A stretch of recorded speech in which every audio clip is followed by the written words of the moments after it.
अरे लिफाफों पे जिंदगी गुजारने वालों, शर्म से डूब मरो तुम।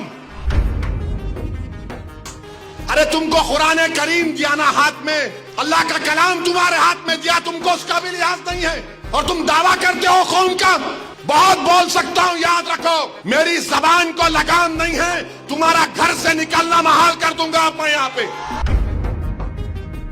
याद रखो तुम लोग जो काम कर रहे हो ना, तुम महाराष्ट्र के मुसलमानों को ना सिर्फ कमजोर कर रहे हो बल्कि तुम उनकी आवाज का गला घोट रहे हो। अरे तुम इलेक्शन लड़ो, हम तुम्हारी तायीद करने को तैयार। कब तक तुम ये सियासत करोगे? कहां है वो लोग जो औरंगाबाद में बोले थे इम्तियाज जलील को वोट मत दो? उस समाजवादी पेंडेंट को तो बोले थे, अरे चेहरा दिखाओ औरंगाबाद के अवाम के सामने तुम। अरे लिफाफों पे जिंदगी गुजारने वालों, शर्म से डूब मरो तुम। मेरे घर को आए थे, मेरे घर को आए थे हैदराबाद को, बगैर बोले मेरे घर को आए। मैं वक्फ के बिल की मीटिंग में जा रहा था, पलट मेरा गार्ड फोन करा के साहब इतने लोग आए, मिला।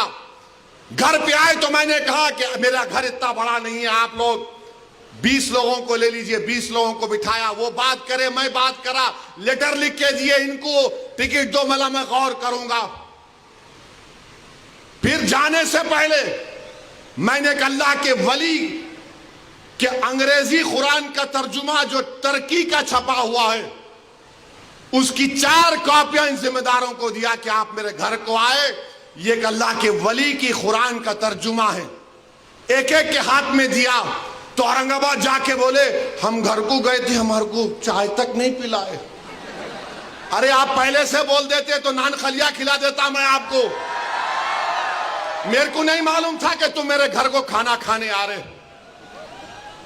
अरे तुमको कुरान करीम दिया ना हाथ में, अल्लाह का कलाम तुम्हारे हाथ में दिया, तुमको उसका भी लिहाज नहीं है और तुम दावा करते हो कौम का। बहुत बोल सकता हूं, याद रखो मेरी जबान को लगाम नहीं है, तुम्हारा घर से निकलना महाल कर दूंगा मैं यहां पे। मेरे भाई इमाम शाफई मुफ्ती साहब बैठे हुए, इमाम शाफई रहमतुल्लाह अलैह का जमाना है। एक दौलतमंद ने कहा कि अगर अल्लाह मेरे को बेटी देगा तो जब उसकी शादी करूंगा दीन और दुनिया की दौलत उसको दूंगा। जब बेटी की शादी का मौका आया, उलमाए किराम के पास गया। उलमाए किराम ने कहा कि नहीं, तू नहीं दे सकता, दीन और दुनिया की दौलत तो कैसे देगा, तेरी कसम गलत हो गई। इमाम शाफई के पास गए, इमाम शाफई बोले बहुत आसान है। इमाम शाफई रहमतुल्लाह अलैह ने कहा तेरी बेटी की शादी कब है? उसने कहा फुला दिन है। बोले मैं आ रहा हूं, चला जा। इमाम शाफई पहुंचे, इमाम शाफई रहमतुल्लाह अलैह ने कहा कि आसान है। वो बोला कि हज़रत शादी तो हो गई, क्या है बताओ? बोले कुरान अपनी बेटी को दे दे, दीन और दुनिया की दौलत उसको दे चुका।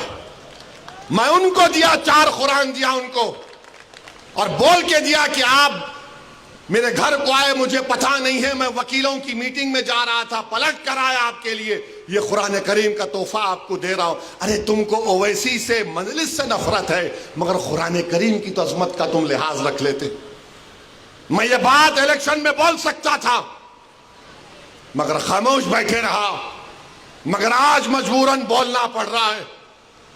याद रखो तुम लोग जो काम कर रहे हो ना, तुम महाराष्ट्र के मुसलमानों को ना सिर्फ कमजोर कर रहे हो बल्कि तुम उनकी आवाज का गला घोट रहे हो। अरे तुम इलेक्शन लड़ो, हम तुम्हारी तायीद करने को तैयार। कब तक तुम ये सियासत करोगे? नमस्कार, मैं हूं मानक गुप्ता।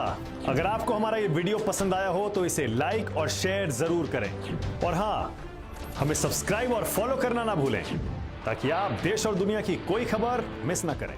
तो जुड़े रहिए हमारे साथ और देखते रहिए न्यूज़ 24।